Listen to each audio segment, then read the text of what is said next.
Two New Zealand scientists have secured $100,000 in government funding to search for fossil remains in Te Urerewa National Park. Remains of carnivorous dinosaurs related to the T-Rex have been found in the area in the past 50 years, including the discovery of a toe bone and a backbone from theropod dinosaurs by amateur paleontologist Joan Whiffen, who's done amazing work. Paleontologist Jane Crampton and GNS scientist John Begg will work with Tuhoi on the project over the 2 years. Earlier I spoke to James Crampton and asked him what they'd found.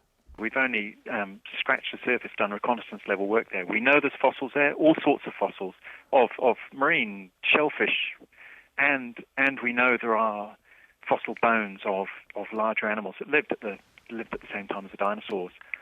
But beyond just very low-level reconnaissance work, we really haven't searched. Of course, the Tuhoi people know this land like the back of their hands, but and the beautiful thing is Tuhoi. And, you know, there aren't many iwi in this country more strongly associated with their place than Tuhoi. They came to you, did they? Was this their idea? Yes.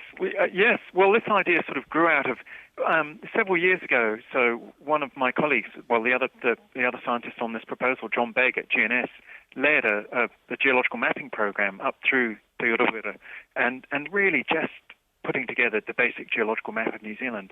And as part of that work, he had lots of discussions, and I was involved in those with Tuhoi people, and the idea sort of grew out of that, and we thought, well, there's potential here for just complete blue skies discovery, really. We know from the work that the famous amateur paleontologist Joan Whiffen did south of Te Urerewa, we know that New Zealand had dinosaurs. We also know that the layer of rock that she was exploring, which she explored a tiny area of, that extends right up through the ranges and gorges of Te Urerewa.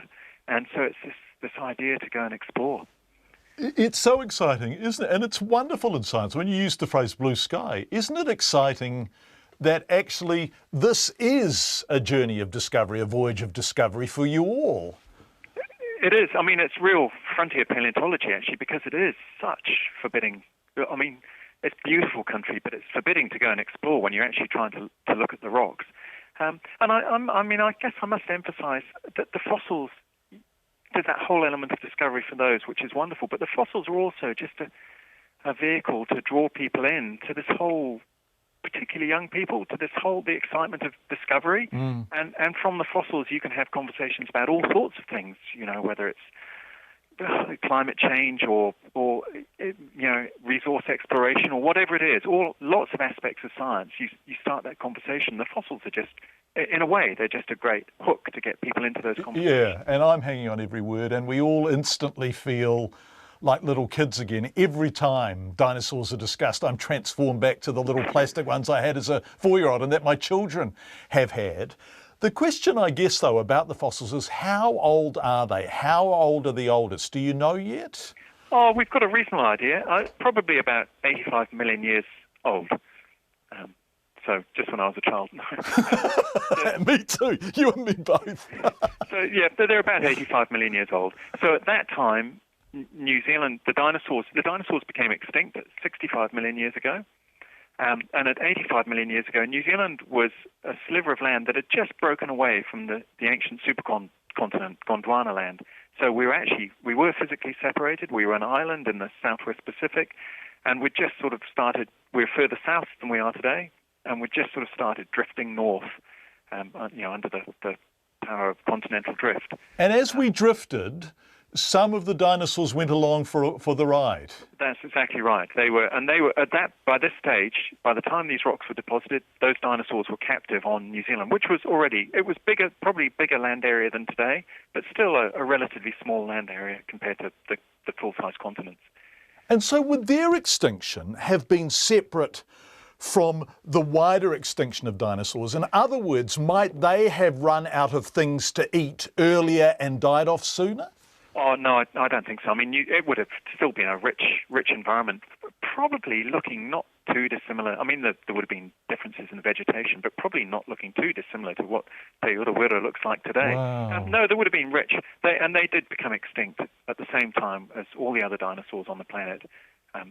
when a massive asteroid smacked into Mexico, what is now Mexico. Yeah, extraordinary. One final question, because funding is precious, and you've just got $100,000 in government funding over 2 years, and that's going to make a real difference to this work, isn't it? Oh, absolutely. I mean, this sort of work can't go ahead without that sort of funding, which will help support just the field logistics, and moving in and out of the area, and hopefully, if we find exciting things, it'll even help fund, for example, getting medical CT scans of bones in the rock, because actually extracting the bones from the rock is incredibly difficult, and the technology is advancing so fast, for example, that you can now take CT scans and you don't need to take them out of the rock.